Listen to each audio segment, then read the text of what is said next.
بسم الله الرحمن الرحيم قل إن كنتم تحبون الله فاتبعوني يحببكم الله ويغفر لكم ذنوبكم والله غفور رحيم. ہمیشہ سنت پر عمل کرنے اور سنت کی دعوت دینے والوں ہی کو سخت آزمایا جاتا ہے، اور سنت کی دعوت اور سنت پر عمل ایک ایسا یہ عمل ہے کہ ساری دنیا ان کے مخالف ہو جائے. شرح السنة تأليف إمام أهل السنة والجماعة في عصره أبي محمد الحسن بن علي بن خلف البربهاري. الحمد لله الذي هدانا للإسلام ومن علينا به وأخرجنا في خير أمة. اعلموا أن الإسلام هو السنة والسنة هي الإسلام. أشهد أن محمد رسول الله.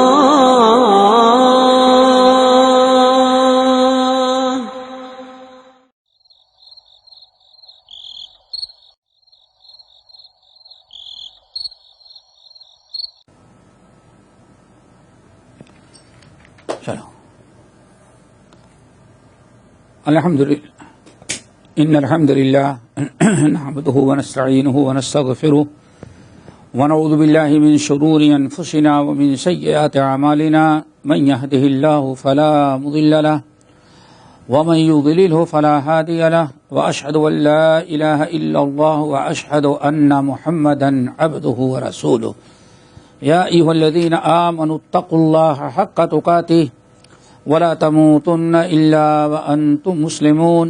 يا أيها الناس اتقوا ربكم الذي خلقكم من نفس واحدة وخلق منها زوجها وبث منهما رجالا كثيرا ونساء واتقوا الله الذي تساءلون به والأرحام إن الله كان عليكم رقيبا. يا أيها الذين آمنوا اتقوا الله وقولوا قولا سديدا يصلح لكم أعمالكم ويغفر لكم ذنوبكم ومن يطع الله ورسوله فقد فاز فوزا عظيما. أما بعد، بات شرح السنہ میں چل رہی تھی کہ امت میں فرقے تو بہت ہوں گے، لیکن اہل بدعت اور وہی سارے اہل بدعت ہوں گے. 72 سے 73 فرقے اس امت میں بنیں گے. ایک جنت میں جائے گا، باقی سب جہنم میں جائیں گے. یہ اصل میں بات کر رہے تھے، لیکن اصل کتنے ہیں؟ وہ چار فرقے میں ہیں. پھر انہی میں سے نکل کر کے اختلاف کرتے کرتے، جیسے شیعوں کے بارے میں آتا ہے، کم سے کم شیعوں کے کہتے ہیں 20-22 فرقے بڑے بڑے بنے ہیں، بعض کی اس کے بعد چھوٹے چھوٹے. سوچو ذرا کتنے فرقے ہیں. تو مین 4 ہیں. پہلا تھا شیعہ، فرقہ شیعہ کے بارے میں بات ہو گئی ہے. دوسرا فرقہ ہے شیعہ کے بعد جو نہایت خطرناک قدریہ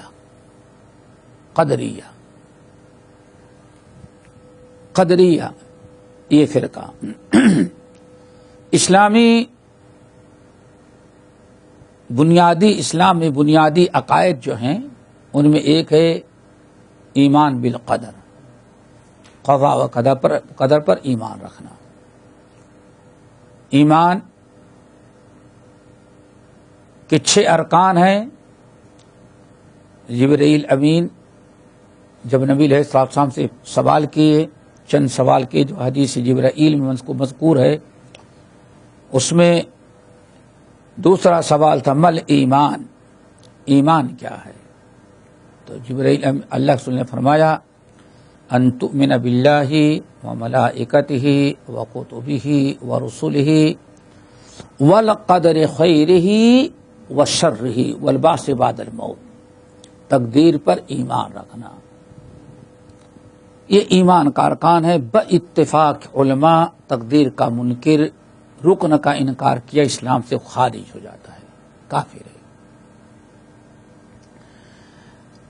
تقدیر پر ایمان اللہ کے رسول نے بیان کیا.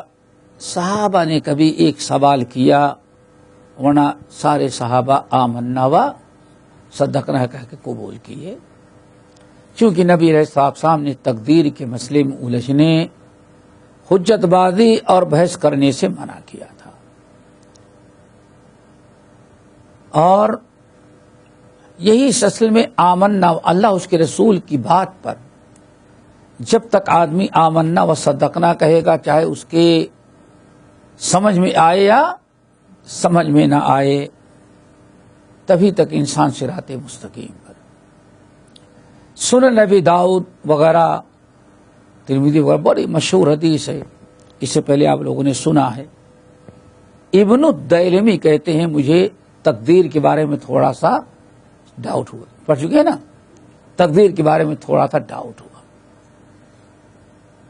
آج ڈاؤٹ ہوتا ہے تو اس میں آدمی اور الجھتا جاتا ہے. کیوں؟ اگر آپ کے کوئی دینی بات ہے، کوئی مسئلہ ہے عقیدے کا یا عمل کا، اگر آپ کے سمجھ میں نہیں آ رہا ہے، نہیں معلوم ہے، تو اس کا علاج اس میں الجھنے کے بجائے فاسألوا اہل الذکر ان کنتم لا تعلمون پر عمل کرنا چاہیے. اہل علم سے پوچھ لو اگر تمہیں مسئلہ معلوم نہیں ہے.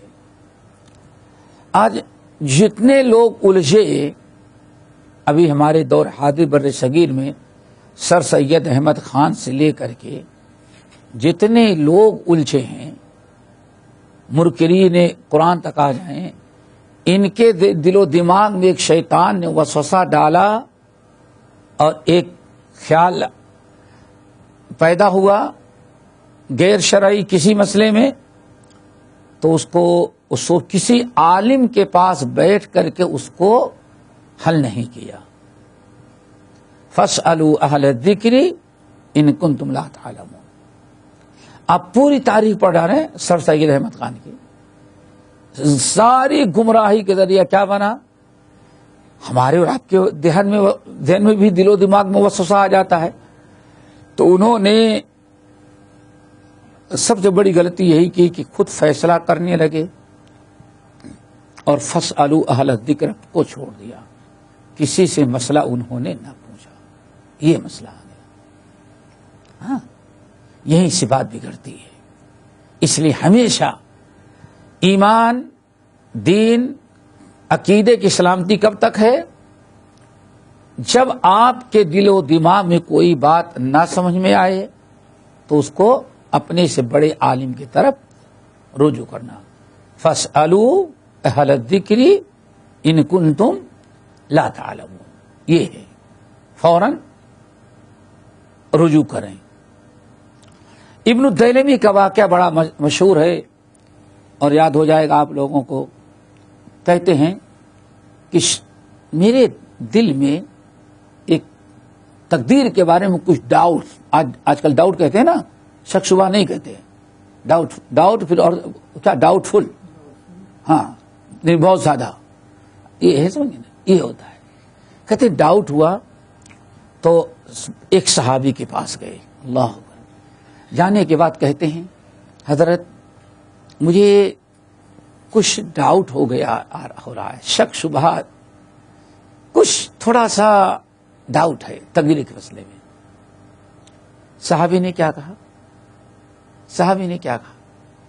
دیکھو، اصل میں نیت اس کی درست ہونی چاہیے، کس کی؟ جس کے دل میں ڈاؤٹ ہے. اپنا ڈاؤٹ دور کرنا حجت بازی نہیں. انہوں نے سمجھ لیا کہ میرے سمجھ میں نہیں آ رہا، یہ بڑے بڑے لوگ ہیں، ان سے گئے پوچھا. تو پہلے صحابی نے کیا کہا؟ سنو، تقدیر کا مسئلہ ایسا ہے، اگر تم دیکھو احد پہاڑ نظر آ رہا ہے نا، اس احد پہاڑ کے برابر سونا بھی تم نے صدقہ کر دیا تو نہیں قبول ہوگا جب تک کہ تقدیر پر ایمان نہ رکھو. تو اللہ اکبر. الجھے نہیں، سیدھے بتا دیا.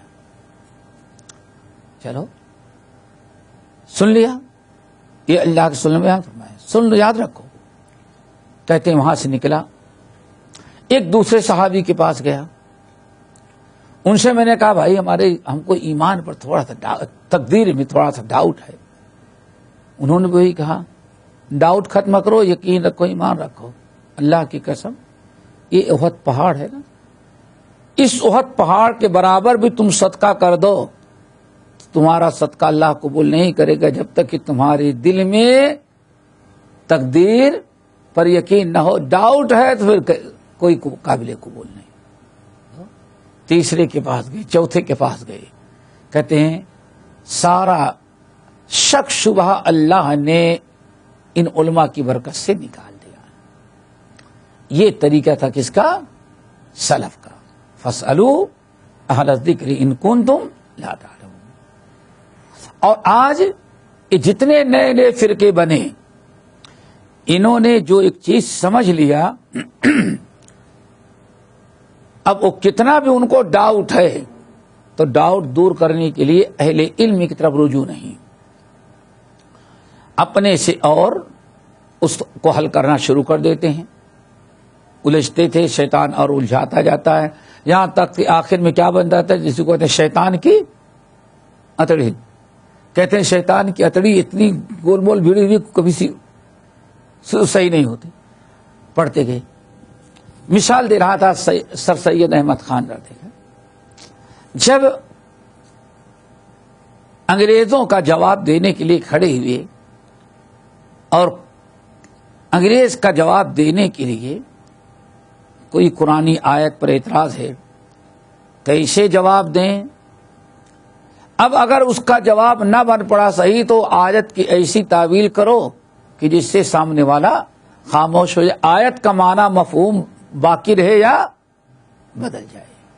یہی کیا, نتیجہ نکلا کہاں سے کہاں تک بات, کوئی ہدایت نہیں. اور وہیں سارے اعتراضات, ہر فرقے والے ان سے بڑے بڑے اعتراضات کرتے رہے. شیخ الاسلام مولانا ثناء اللہ مرسری کتاب السنت کی روشنی میں سارا جواب دے دیتے رہے,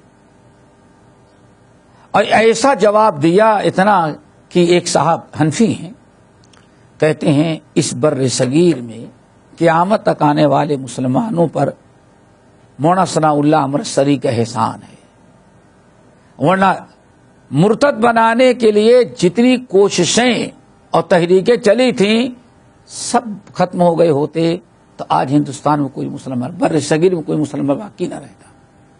لیکن کہتے مولانا ثناء اللہ مرسری کی برکت, اللہ نے ایسے موقع پیدا کیا, ہر ایک کا منہ توڑ جواب دیا, اور مسلمان الحمدللہ آج باقی ہیں اور قیامت تک انشاءاللہ باقی رہیں گے. سوچو ذرا سا. تو ضرورت کیا ہوتی ہے؟ اہل علم کی طرف. تو تقدیر کا مسئلہ ایسا ہی ہے کہ اگر تقدیر میں کچھ شکوک شبہات ہوں تو اپنی اصلاح کے لیے ہمیں کس کی طرف رجوع کرنا چاہیے؟ اہل علم کی طرف. پھر اہل علم کی طرف ہم رجوع کریں, اہل علم جو سمجھا دیں, ایک نہیں دو کے پاس جائیں, تو آپ اسی کو قبول کر لیں. یہ نہیں کہ بھائی آپ کی باتوں سے ہمیں تشفی نہیں ہوئی اس لیے میں تو اپنا ڈاؤٹ باقی رکھوں گا, دور نہیں کرتا. مشکلات ہوتی گئیں, جیسے میں نے مثال دی مولانا سر سید احمد خان, اس کے بعد عبداللہ چکڑالوی, پرویزی, حمید الدین فراہی, اور کیا کہتے ہیں امین حسن اصلاحی, آج کا یہ غامدی, یہ جتنے آپ دیکھیں گے سب سے بڑی چیز ہے کہ انہوں نے اہل علم کی طرف رجوع نہیں کیا. تو تقدیر یہ ایمان کا ایک رکن ہے.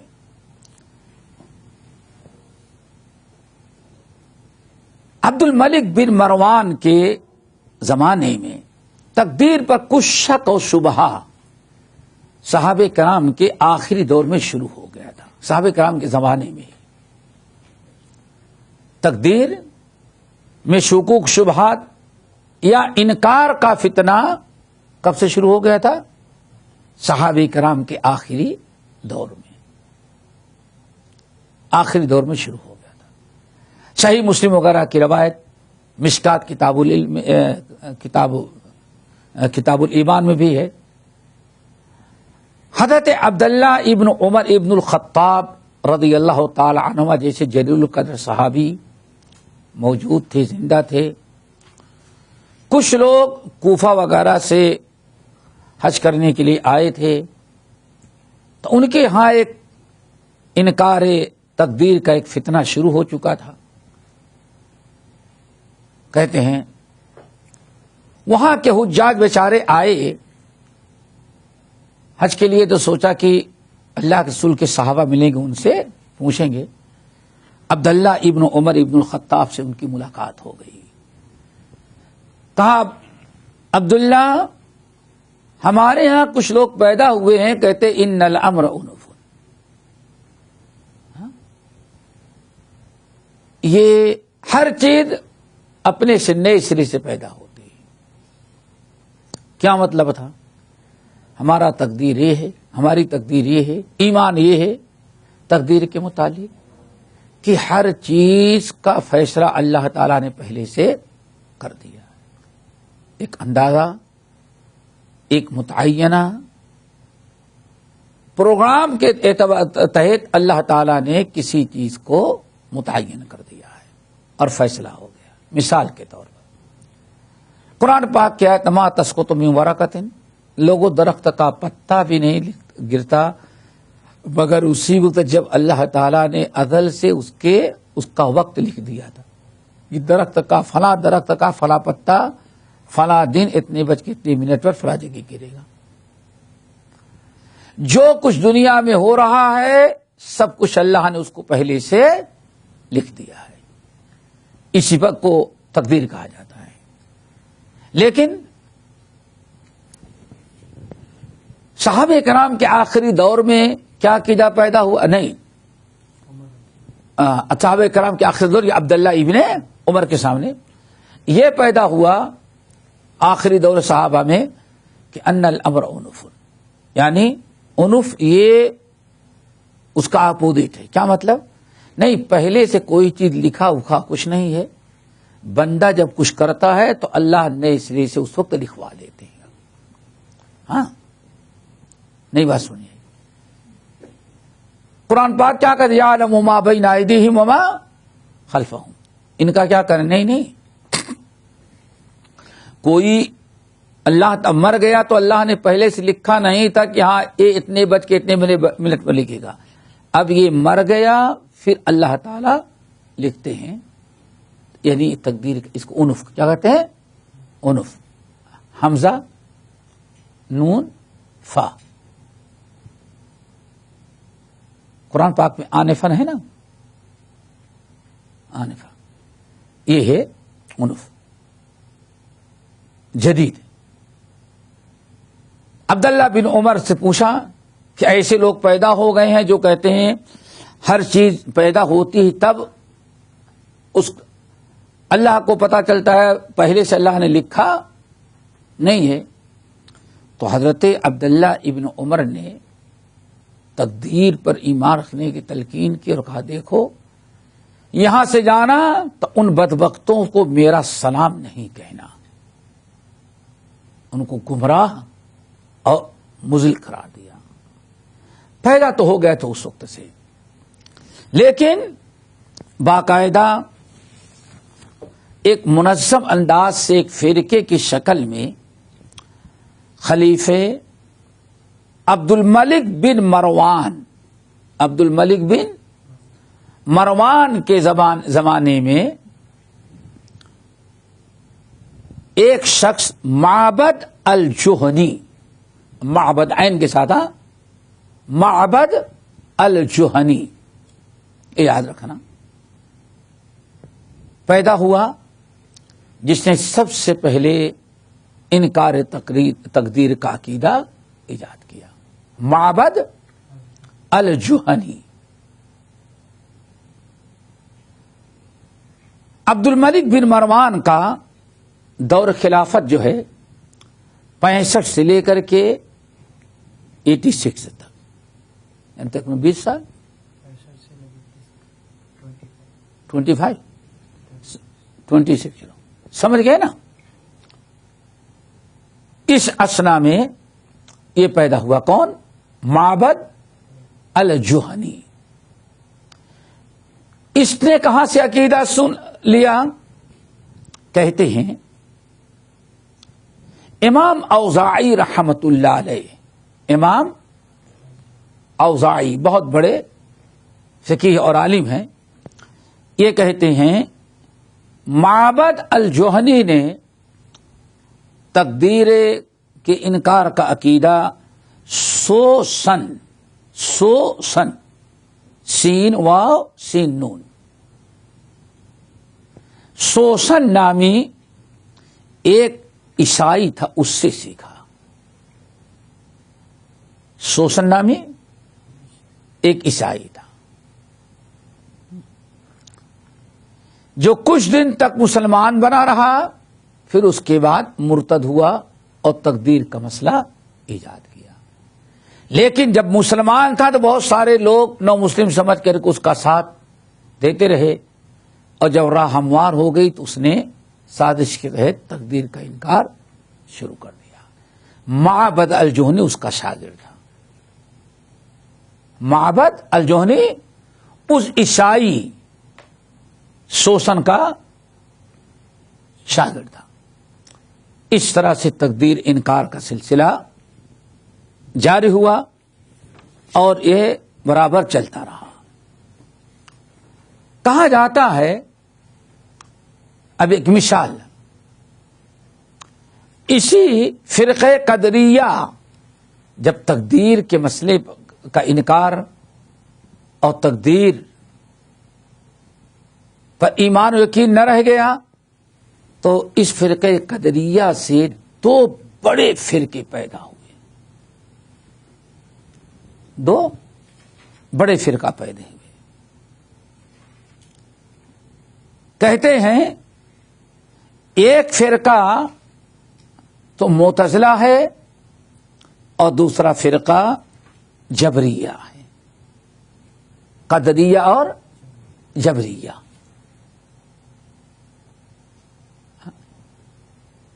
قدریہ اور قدر بھائی تقدیر سے قدر سے قدریہ اور جبریہ.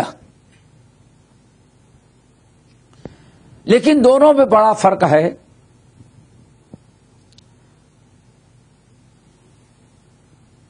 قدریہ وہ ہیں، یہی قدریہ میں سے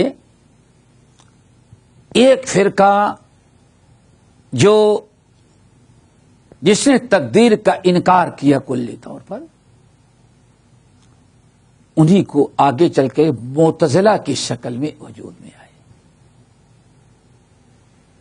ایک تو فرقے قدریہ جو ہے یہ جو تھا بہت فرقوں میں سے 2 فرقے بڑے نکلے. ایک تو معتزلہ اور دوسرے جبریہ، اور دونوں تقدیر ہی کے مسئلے میں، اور دونوں ایک دوسرے کے اپوزٹ ہو گئے. قدریہ یعنی معتزلہ، انہوں نے تقدیر کا انکار کیا،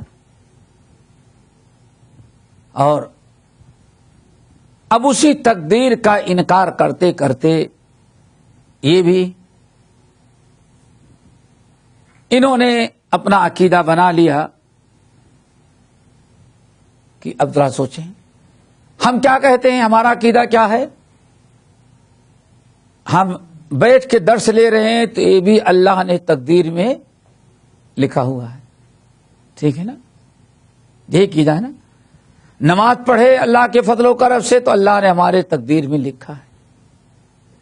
اور اگر کوئی شراب کھانے میں ہے تو وہ بھی اللہ نے لکھا ہے. کوئی کسی غلط جگہ حرام کاری کر رہا ہے، کہیں کلبوں میں، کہیں کچھ گندی عورتوں کے ساتھ گندے اعمال کر رہا ہے تم تو یہ کہیں گے کہ وہ بھی اللہ ہی نے لکھا ہے. یہ ہمارا عقیدہ ہے نا. کیوں ہمارا یہ عقیدہ؟ نمبر 1، واللہ خلقکم وما تعملون، اللہ تعالیٰ نے تم کو پیدا، جو تم عمل کرتے وہ بھی اللہ نے پیدا کی. دیکھا آپ نے، قرآن ہے نا. اب آیت سمجھنا چاہیے نا. واللہ خلقکم وما تعملون، اللہ نے تم کو بھی پیدا کیا اور جو تم کرتے وہ بھی اللہ نے. اس کا مطلب کہ اللہ تعالیٰ بندوں کا بھی خالق اور ان کے اعمال کا بھی خالق ہے. ٹھیک ہے نا. اب معتزلہ، ارے واہ، دیکھو اب یہ کا لڑائی سمجھ رہے ہو نا، اس کو سمجھ. پہلے معتزلہ نے کیا کیا؟ تقدیر کا انکار. کیوں کیا بھائی؟ اگر اللہ نے تقدیر میں لکھا ہے کہ یہ انسان زنا کرے گا، انسان چوری کرے گا، تو بندے کے کیا قصور ہے؟ یہ تو بندے کے ساتھ، تو اللہ اس کو سزا کیوں دے گے؟ جہنم کیوں بنائی؟ یہ تو عدل کے اللہ ہوگا. سمجھ گئے نا کتنا عجیب انداز. یہ کہہ کر کے کہا کہ بندہ جب اچھا برا کوئی عمل کرتا ہے تو اللہ تعالیٰ لکھ دیتا ہے، اور بندہ اپنی مرضی سے کرتا ہے، اسی لیے اللہ تعالیٰ اس کو عذاب اور ثواب دیتے ہیں. اب جس کے پاس علم نہیں ہوگا، صحیح معنوں میں تقدیر کا مقصد نہیں سمجھے گا، قرآنی مختلف آیات نہیں ہوگی، وہ تو یہی کہے گا ہاں بھائی. یا جاوید گامدی جیسے کم وقت یہی کہہ دے گا بھائی سب ملاؤں نے عقیدہ گڑھیا، سب ملاؤں نے عقیدہ گڑھ کر کے بیان کیا. لیکن آپ بتائیں، ایک انسان قرآن پر غور کرے تب ذرا دیکھیں تقدیر مسئلہ. نمبر 1 میں نے کیا آیت پڑھی؟ واللہ خلقکم وما تعملون، اللہ تعالی تم کو بھی پیدا کیا اور تمہارے اعمال کا خالق بھی کون ہے؟ اللہ.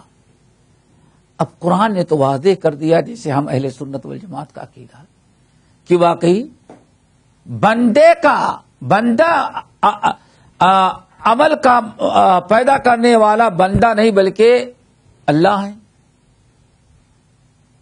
اب رہی بات یہ کہ بھئی جو اللہ ہی نے اس کے نصیب میں لکھا تو اس کا کیا قصور ہے؟ اس کو جہنم میں کیوں ڈالا اللہ نے؟ یہ تو اللہ ہی نے کیا. اب اللہ تعالی نصیب میں لکھے اور نصیب کے مطابق کیا تو جہنم میں ڈالتے ہیں، تو اللہ نے تو بڑا ظلم کیا. آئی بات سمجھے نا. اسی لیے انہوں نے اہل سنت الجماعت کو کہا کہ یہ اہل بدعہ ہیں اور ہم اہل عدل اور توحید ہیں. اہل عدل، کس نے کہا؟ لیکن صرف عقل لڑاتے رہے، کوئی دلیل قرآنی آیات سے ان کے پاس نہیں تھی. اب آئیں اس کا جواب دیکھو. اس کا جواب مختلف آیات قرآن پاک کی، یہ سب دیکھو. سورۃ دہر، سورۃ دہر، بسم اللہ الرحمن الرحیم. هل اتى على الانسان حين من الدهر لم يكن شيئا مذكورا انا خلقنا الانسان من نطفة امشاج نبتليه.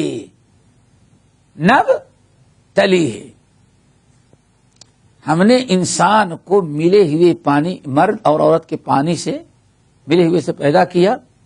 کیوں کہ پیدا؟ نبتلیہ، تاکہ ہم اس کو آزمائیں. پتا چلا کہ انسان کو اللہ نے امتحان لینے کے لیے پیدا کیا ہے. اس کو سمجھے تاکہ ہمارے بھی دل و نہیں. معتزلہ بالکل صحیح کہنے، وہ عدل ہیں، انصاف کی بات تو کرتے ہیں. یہ ملا تو ظلم کی بات کرتا ہے اور ہر جگہ ہاں بھائی ٹھیک ہے، بات تو بالکل صحیح ہے. جب اللہ ہی نے برائی پیدا کی ہے تو سزا کیوں دیتا ہے؟ تو دیکھو نبتلیہ، کیا نبتلیہ، اللہ فرماتے ہم آزماتے ہیں. ہم اس کا کیا کرتے ہیں؟ امتحان لیں گے. فجعل فا ہے فجعلناہ سمیعا، اسی امتحان کے لیے میں نے اس کو سمیع اور بصیر بنایا ہے. یعنی دیکھنے، سننے اور عقل والا بنایا تاکہ وہ اپنا فیصلہ کر. کیوں؟ پاگل کا تو کوئی امتحان نہیں ہوگا. آج تک کسی کمپنی نے کسی پاگل کا انٹرویو لیا نہیں. کیوں؟ پاگل ہے. ہمیں تو کمپنی میں کام کی ضرورت ہے، جو عقل مند ہے اس کا امتحان لیں گے تاکہ ہمارا کام کرے. پاگل کو امتحان کی کیا ضرورت ہے؟ تو اللہ کا اتنے امتحان اللہ کو لینا، اس لیے فجعلناہ سمیعا بصیرا. ٹھیک ہے نا؟ ایک تو ایک انسان کو ہم نے کیا بنایا ہے؟ سمیع اور بصیر، سننے والا، دیکھنے والا، سمجھنے والا. ٹھیک ہے نا؟ بصیر صرف آنکھ سے دیکھنا نہیں، کہتے ہیں علمی بصیرت، یعنی سمجھ بوجھ. پھر آگے فرمایا فجعلناہ سمیعا انا ہدیناہ السبیل اما شاکرا و اما. پھر ہم نے اس کو کیا بنایا؟ بتا دیا سبیل. ہم نے اس کو سمیع بصیر، یہی کافی تھا امتحان لینے کے لیے، اتنا ہی کافی تھا. لیکن اللہ فرماتے میں نے اور آسانی کیا کر دی؟ انا ہدیناہ السبیل، ہم نے اس کو سیدھا راستہ بتا دیا. یہ سیدھا راستہ ہے جنت تک لے جانے والا، کامیابی کا اور جہنم سے بچنے کا، جنت میں جانے کا یہی راستہ ہے. اللہ نے فرمایا ہم نے یہ بھی بتا دیا. ہدینا، ہم نے اس کو سمجھا دیا. اور سمجھایا بھی کیسے؟ اللہ نے اپنے سے نبیوں کو بھیجا، علماء کو بھیجا، آسمانی کتاب کو نازل کیا تاکہ بندوں کو بتا دے کہ کون سا راستہ ہے جو جنت تک لے جانے والا، کون سا جہنم، کون کامیابی کا ہے، کون ناکامی کا. انا ہدیناہ السبیل اما. اب بندے کا اپنا کام ہے، اما شاکرا و اما. اب وہ کون راستہ اختیار کرتا ہے اس کی اپنی مرضی. دیکھا، اللہ نے پیدا تو کیا لیکن بندے کو اس پر چلنے کے لیے مجبور نہیں کیا. آگے مسئلہ تھوڑا تقدیر کا، جو معتزلہ کہتے ہیں ہم اہل عدل اور اہل توحید ہیں. اہل عدل اور کیوں کہتے ہیں؟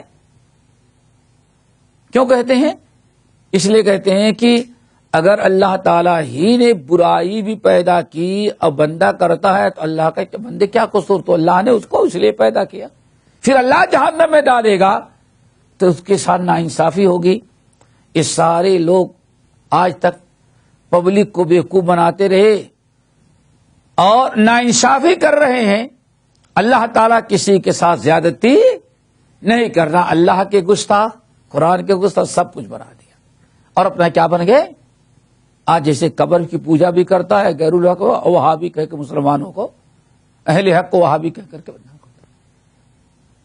اللہ نے فرمایا پہلے عقل دیا، نمبر 2 ہم نے نبی اور کتاب کے ذریعے بتایا اس کو، حق اور باطل سمجھنے کی تمیز دی. اما شاکر. اب کون سا راستہ وہ اختیار کرتا ہے اس کی اپنی مرضی ہے. ٹھیک ہے نا؟ امتحان لینا ہے، ہمیں جبر نہیں کرنا ہے. ہم نے سارے راستے اس کے لیے کھول دیے. عقل دیا، آنکھ دی، سوجھ بوجھ دیا، پھر ہدایت کا راستہ بتایا. ہدایت کا راستہ بتانے والا نبی بھیجا، آسمانی کتابیں نازل کی اور سب بتایا. یہ جہنم کا، یہ جنت کا، یہ اللہ کی رضا کا، اللہ کے غضب کا، سب کچھ بتایا. اب بندہ کس پر جانا چاہتا ہے؟ لا اکراہ فی الدین. ہم اس کے ساتھ زبردستی نہیں کرتے. اب اگر کوئی انسان سب کچھ دیکھ لینے کے بعد نبی کا فرمان، کتاب، اللہ کی کتاب کو دیکھ لینے کے بعد بھی اپنے لیے وہی گمراہی کا راستہ اختیار کرتا ہے، گمراہی کا، تو اللہ فرماتے ہیں اس کی مرضی، جس پر وہ جانا چاہتا اس پر ہم اس کو چلنے دیتے ہیں، اما شاکر و اما کفورا، یہ اس کا اپنا عمل ہے۔ یہ برائی تو اللہ نے پیدا کیا ہے، برائی اللہ نے پیدا کیا ہے، سانپ بھی اللہ نے پیدا، کیا کیا مسئلہ ہے اللہ جانتا ہے، اللہ نے پیدا کیا لیکن اس پر بندے کو چلنے کے لیے مجبور نہیں کیا، لیکن بتا دینے کے بعد بھی اگر وہ نہیں سدھرتا تو اللہ فرماتا ہے جس غلط راستے پر وہ چلنا چاہتا اسی پر ہم اس کو چلاتے ہیں۔ کیوں؟ اب دیکھو، اختیار تو اللہ نے دیا، اللہ نے کتنا کیا؟ نمبر 1 انسان کو فجعلناہ سمیعا بصیرا، ٹھیک ہے نا؟ نمبر 2 انا ہدیناہ السبیل، ٹھیک ہے نا؟ اللہ نمبر 3 اللہ نے رسولوں کو بھیجا، علماء کو بھیجا، آسمانی کتابیں بھیجی، سب بھیجا نا۔ اب اگر اتنا سب کرنے کے بعد بھی کوئی انسان اس کو قبول نہیں کرتا تو جس راستے پہ جانا چاہتا ہے کفریہ شرکیہ غلط، اچھا چل بھائی تو اسی پہ جا۔ اب کیا ہم کہیں گے؟ اختیار تو اللہ نے دیا، چوائس اور اختیار کس کے ہاتھ میں ہے؟ بندے کے۔ کیوں اختیار کیوں ہے؟ اللہ تعالی جنت دینے کے لیے امتحان ضرور لے گا، اور امتحان اس شکل میں لیا، آزمایا، اسی لیے اس کو دار الامتحان اور دار العمل کہا جاتا ہے، یہ امتحان کا وقت ہے۔ آئی بات سمجھے نا؟ یہاں اختیار کس کا ہے؟ اختیار تو بندے کا ہے نا، اختیار کس کا ہے؟ اب آگے سورۃ النساء کے نوَلِّهِ مَا تَوَلَّى وَمَن يُشَاقِقِ الرَّسُولَ مِن بَعْدِ مَا تَبَيَّنَ لَهُ الْهُدَىٰ، رسول اور ہدایت واضح ہو جانے کے بعد اب اگر کوئی انسان برائی ہی پر جانا چاہتا ہے، ہمارے بتائے ہوئے راستے کو چھوڑ کر شیطان کے راستے پہ جانا چاہتا ہے، تو اللہ فرماتے ہیں اس کی ٹانگیں نہیں توڑتے، نوَلِّهِ مَا تَوَلَّى، وہ جس غلط راستے پہ جانا چاہتا ہے اس پر اس کو ہم چلا دیتے ہیں۔ اب بتائیں، اب اگر کسی گنہگار کو انسان جہنم میں ڈالے تو اللہ نے اس پر ظلم کیا کہ عدل و انصاف کیا؟ انہیں سمجھ میں آئے تو اس طرح سے سمجھیں۔ نبی نے کبھی اللہ کی نافرمانی نہیں کی، صحابہ نے کبھی نہیں کیا، آپ کبھی نہیں کرتے، عمل کرتے ہیں، مشقتیں اٹھاتے ہیں، رو رو کر کے دعائیں توبہ استغفار کرتے ہیں، اور ایک انسان زنا کرتا ہے، شراب پیتا ہے، چوری کرتا ہے، ڈکیتی کرتا ہے، شرک کرتا ہے، کفر کرتا ہے۔ اب آپ ذرا بتائیں، کسی کی عقل اللہ تعالیٰ آپ کو بھی جنت دیا اس کو بھی جنت دے دے تو یہ کس کے ساتھ ناانصافی ہوئی؟ عمل کرنے والوں، عمل کرنے والوں کے ساتھ ہوئی نا۔ کوئی فرق تو نہیں رہا، اللہ کا عدل کہاں گیا؟ یہ جو معتزلہ کا عقیدہ ہے اس میں کبھی عدل و انصاف ہو ہی نہیں سکتا۔ آئی بات سمجھے نا؟ نوَلِّهِ مَا تَوَلَّى وَنُصْلِهِ جَهَنَّمَ وَسَاءَتْ مَصِيرًا۔ پھر قرآن کی مختلف آیات دیکھیں، وَمَنْ أَظْلَمُ مِمَّنْ ذُكِّرَ بِآيَاتِ رَبِّهِ ثُمَّ أَعْرَضَ عَنْهَا إِنَّا مِنَ الْمُجْرِمِينَ مُنتَقِمُونَ وَمَنْ أَظْلَمُ مِمَّنْ ذُكِّرَ بِآيَاتِ رَبِّهِ فَأَعْرَضَ عَنْهَا وَنَسِيَ مَا قَدَّمَتْ يَدَاهُ إِنَّا جَعَلْنَا عَلَىٰ قُلُوبِهِمْ أَكِنَّةً وَفِي آذَانِهِمْ وَقْرًا۔ بہت ساری آیات اللہ فرماتے ہیں بار بار ہم نے سمجھایا، بار بار ہم نے سمجھایا، بار بار ان کو سمجھ، لیکن جب ہر موقع پر اللہ کی بات ٹھکراتے ہیں، رسول کی بات ٹھکرا دیتے ہیں، ضد پر آتے ہیں، تو اللہ فرماتے ہیں پھر ہم نے آخر میں ان کے دل پر مہر لگایا۔ یہ اللہ ظلم نہیں کر رہا ہے، یہ ظلم نہیں ہے بندے کو۔ لا اکراہ فی الدین، دین پر میں کوئی جبر اکراہ نہیں۔ اب سمجھیں، تو معتزلہ نے کیا کیا؟ یہ تقدیر کا انکار کرتا اور کہتے ہیں بندہ جو کچھ کرتا اس کا اپنا ہے، اللہ تعالی کا نہیں۔ اللہ تعالی برائی تو پیدا کیا، فرشتوں کو پیدا کیا، ادھر شیطان کو بھی پیدا کیا ہے، سمجھ گئے نا؟ اللہ تعالی نے نیکی بھی پیدا کی، برائی بھی، لیکن جبر نہیں کیا، اختیار کرنے کا حکم کس کو دیا؟ بندے کو۔ اب یہ کیا کہتے ہیں؟ نہیں یہ سب نہیں ہے، اللہ تعالیٰ لکھا ہوگا تو ایسا کیسے؟ بلکہ بندہ اپنے اعمال کا خود خالق ہے، اور جب شراب پی لیتا ہے، کفر کر لیتا ہے، آدمی زنا کر لیتا ہے، تب اللہ تعالیٰ اس کے نام میں برائی لکھ دیتے ہیں۔ اس سے پہلے اللہ کو نہیں پتا ہے کہ بندہ کیا کرے گا۔ ای بات سمجھ، یہ معتزلہ، اس کو کیا کہا؟ معتزلہ۔ یعنی انہوں نے کیا کیا؟ تقدیر کا انکار کیا، تقدیر کا انکار کیا۔ یہ بات سمجھ میں آ گئی نا؟ اور دوسرا فرقہ کیا ہے؟ جبریہ۔ جبریہ نے کیا کہا؟ جبریہ دیکھو کیسے جبریہ کہتے ہیں بالکل اس کے اپوزٹ، کس کے؟ معتزلہ کے۔ انہوں نے تقدیر کو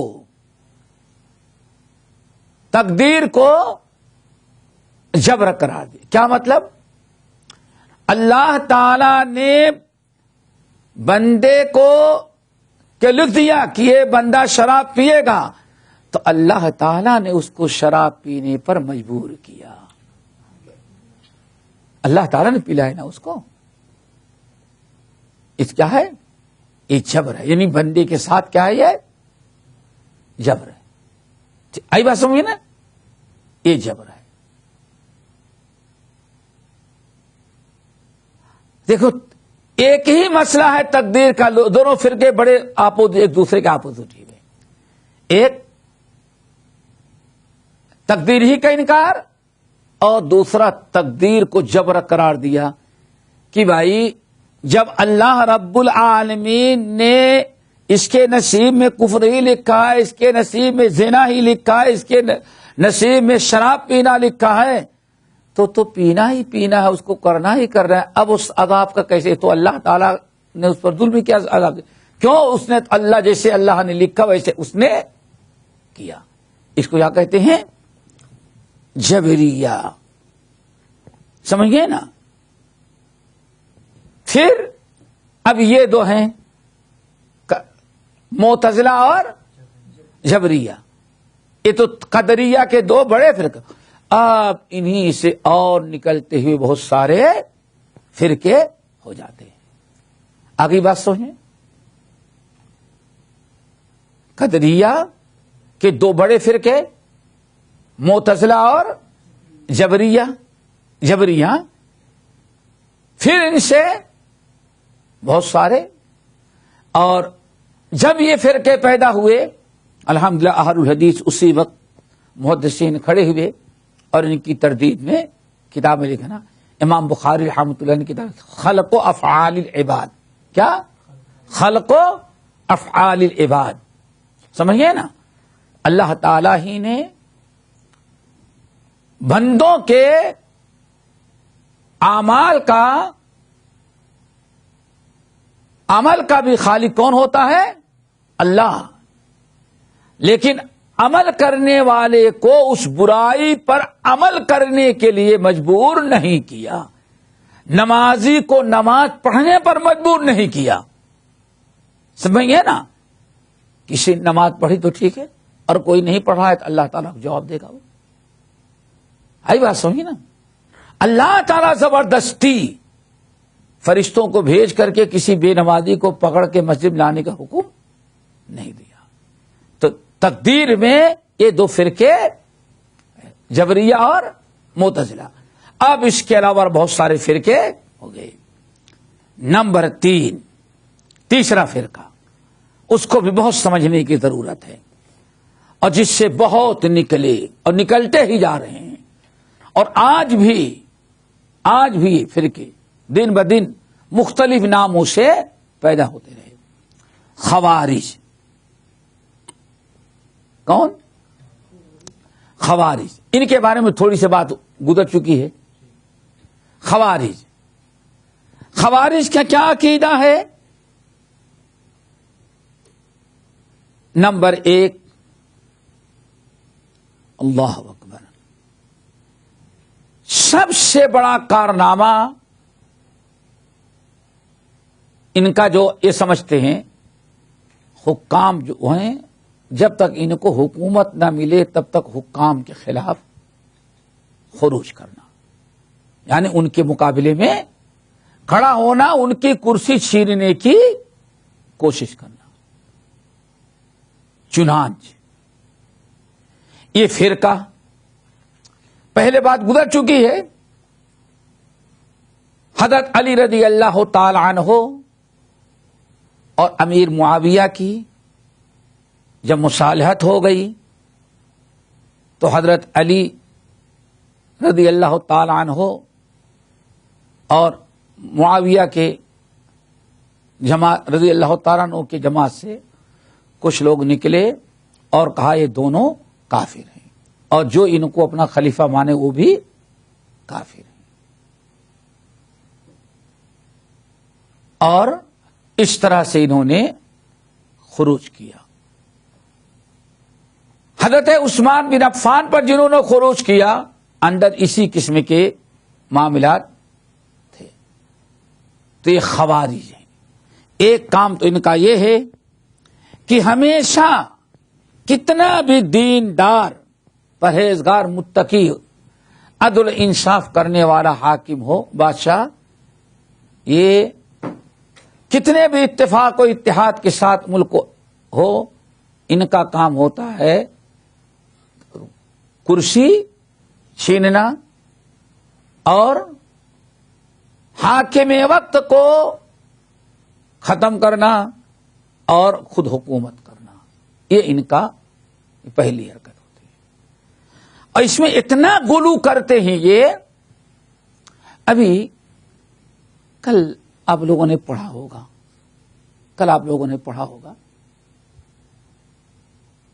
پرسوں بہت گھوم رہا ہے، ایک صاحب یہی ذہن رکھنے والے آج جو ہیں اخوانی ہیں، یہ ہیں، یہی سارے ذہن.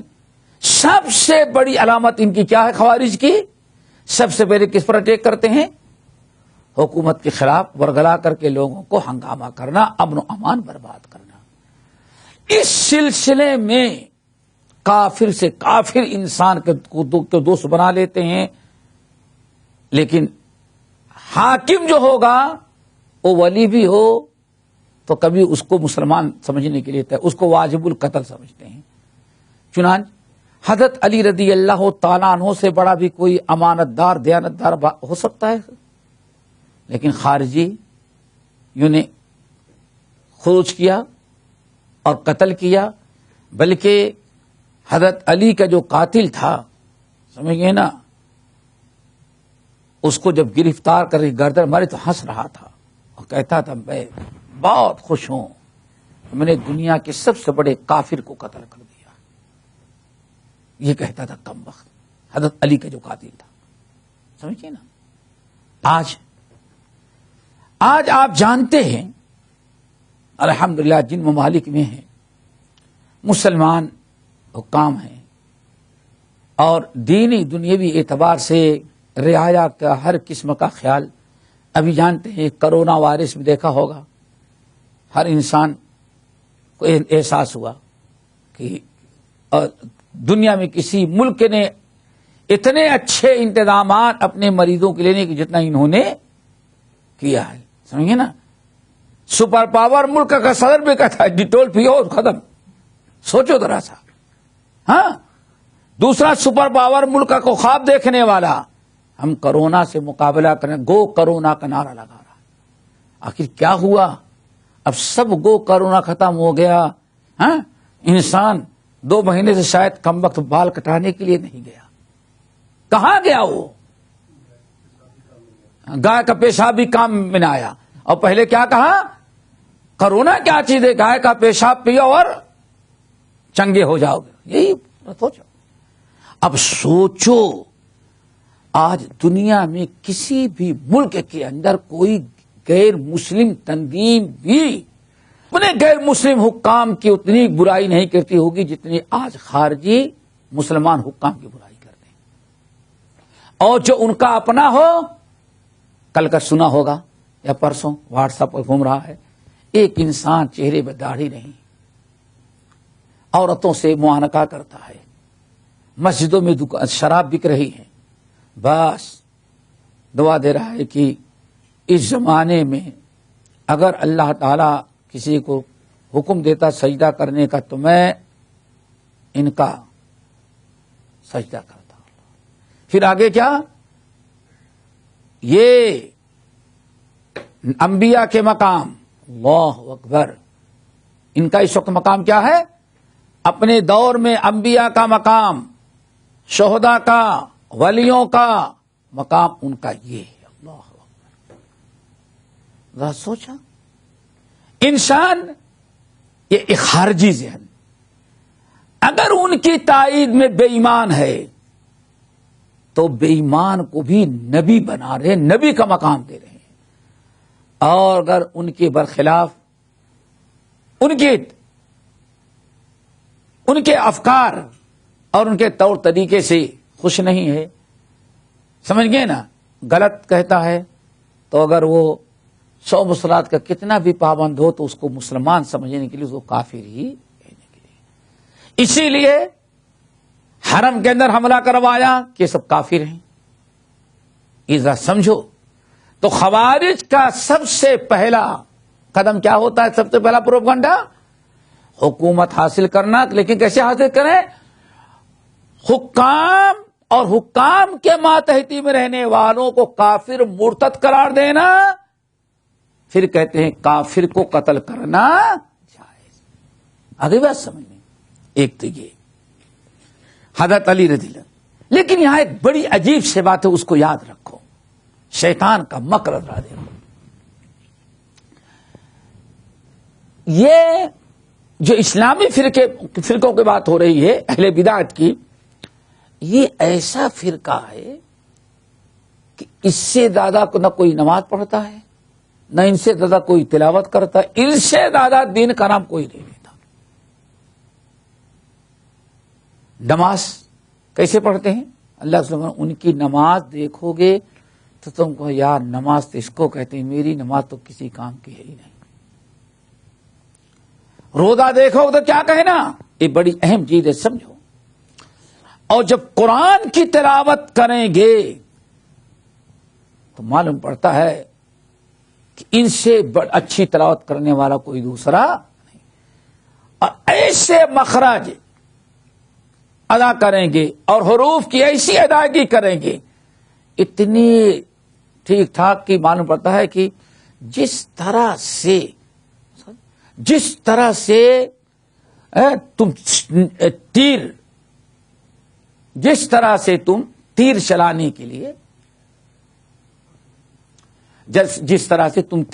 کے لیے تیر چلانے کے لیے جب دیکھتے ہو کہ تیر چلانا ہے تو شکاری پر کتنا غور فکر کرتے ہو. کوئی ہے؟ دیکھو ایک آدمی کبھی شکار پکڑنے بندوق چلانے کے پہلے کیسے کبھی بیٹھتا ہے، کبھی لیٹتا ہے، کبھی درخت آڑ میں جاتا ہے، کبھی آنکھیں ٹیڑھی کہ بالکل نشانے پر جائے. اللہ نے فرمایا تیر چلانے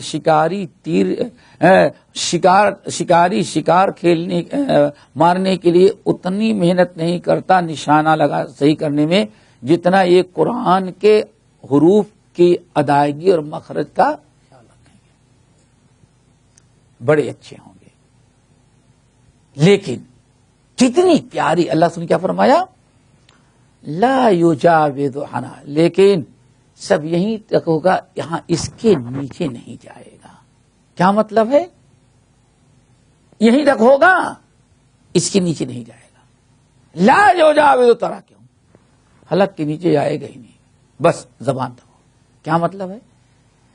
یعنی دل سے میں نہیں اترے گا، یعنی کتاب کا، قرآن کا، اسلام کا اس کے شہدائی تو اتنے ہوں گے، لیکن دین کی سمجھ اور ان کو فہم نہیں ہوگا، دین کی سمجھ نہیں ہوگی، دین کی سمجھ نہیں ہوگی ان کو. ٹھیک ہے بھائی، ایک تو یہ دین کی سمجھ نہیں ہوگی. اللہ کے نبی علیہ السلام نے ان کی ایک نشانی اور بیان کی، اور پوری تاریخ کا مطالعہ کریں. یقتلون اہل الاسلام ویدعون اہل الاوثان. اللہ اکبر. اہل اسلام کو تو قتل کریں گے، ویدعون اور چھوڑیں گے کس کو؟ اہل اسلام، اہل کفر کو. زندگی میں کبھی کسی کافر کو وہ نہ لڑیں گے، نہ اس سے بھیڑیں گے، نہ اس سے بحث کریں گے. ان کی ساری لڑائی کس سے ہوگی؟ اہل اسلام سے. قتل بھی کریں گے تو کن کو؟ اہل اسلام کو. واللہ آج ایک چھوٹی سی بات دیکھو، پوری تاریخ پر ڈالو. یہ خوارج نے اتنا زمانہ گزر گیا، آج تک کبھی انہوں نے کفار سے جہاد نہیں کیا، کبھی انہوں نے اہل باطل سے کا مقابلہ نہیں کیا. اور اگر نہ سمجھ میں آئے تو آج یہ ہمارے بھائی بیٹھے ہیں، ہاں یہ بیٹھے ہیں، ذرا سوچو ان کے ملک میں ایک آدمی کیونکہ پیسہ مل رہا ہے، اس ملک میں بابری مسجد کا معاملہ، مسلم پرسنل لا کا معاملہ، NRC کا مسئلہ، CAA کا مسئلہ، دنیا کے پورے ملک کے لوگ چلائے، لیکن آج تک کوئی اس کی تقریر سنی کہ کبھی NRC کے خلاف، کبھی بابری مسجد کے خلاف، رام مندر کے خلاف، کبھی اور مسلم پرسنل لا کے خلاف. لیکن ہر 3 دن کے اندر ذرا دیکھو صرف عرب حکام گالیاں دینا. سمجھ گئے نا؟ نام بتا دینے ان لوگوں کو. سوچو ذرا سا، ایک لفظ اسلام کی حمایت میں جس ملک میں رہتا ہے، اس ملک کے مسلمانوں کے ساتھ کیا ہو رہا اس کی کوئی پرواہ نہیں. کیوں؟ اس نظریے کا انسان جو ہوگا، اللہ کے رسول نے ارشاد فرمایا وَيَدْعُونَ الْكَافِرَ، کفار کافروں کو تو چھوڑ دیں گے، اور کس کے قتل کس کو کریں گے؟ اہل اسلام کو. ایک مثال. اور پوری آپ دنیا کو دیکھیں، دنیا کو دیکھیں، اللہ اکبر، یہودیوں سے محبت، یہودیوں سے مسلمان، یہ کوئی عجیب سی بات نہیں ہے. ایک عیسائی الیکشن میں جیت گیا، سمجھ گئے نا؟ الیکشن میں تو کتنی آسانی سے کیا کہا؟ بھائی اتنا محبوب بندہ یہ تھا کہ اگر اس کے مقابلے میں اللہ بھی کھڑا ہوتا تو اللہ بھی الیکشن میں ہار جاتا. عیسائی کی اتنی محبت، اور یہ اہل اسلام کی کیسی کیسی گالیاں، کیسے کیسے الزامات، کیسے کیسے بہتان. یہ خوارج عصر جو ہے زمانہ، تو خوارج کا مسئلہ جو ہے وہ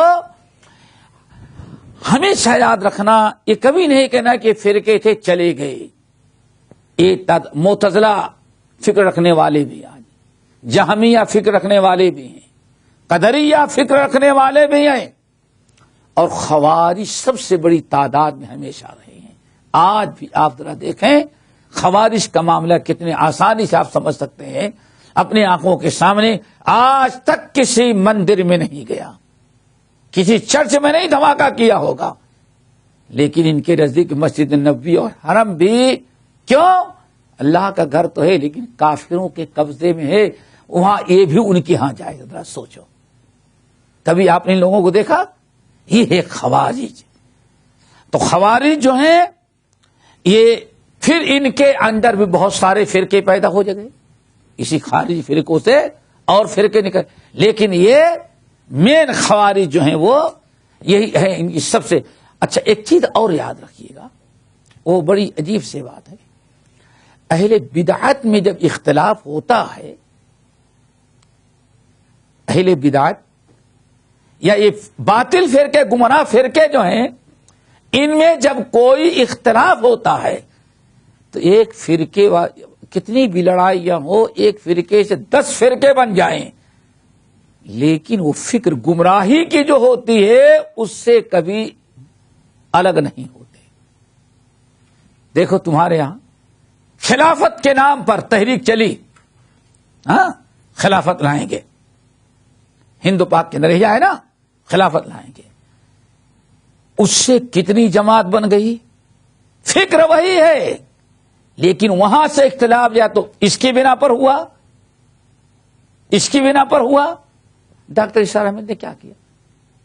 مودودی صاحب سے الگ ہو کر آخر کیا نکالا؟ یہی نکالا نا، ایک الگ فکر وہی ہے، خارجی فکر، ان سے نکلے، دیکھو پھر وہی فکر۔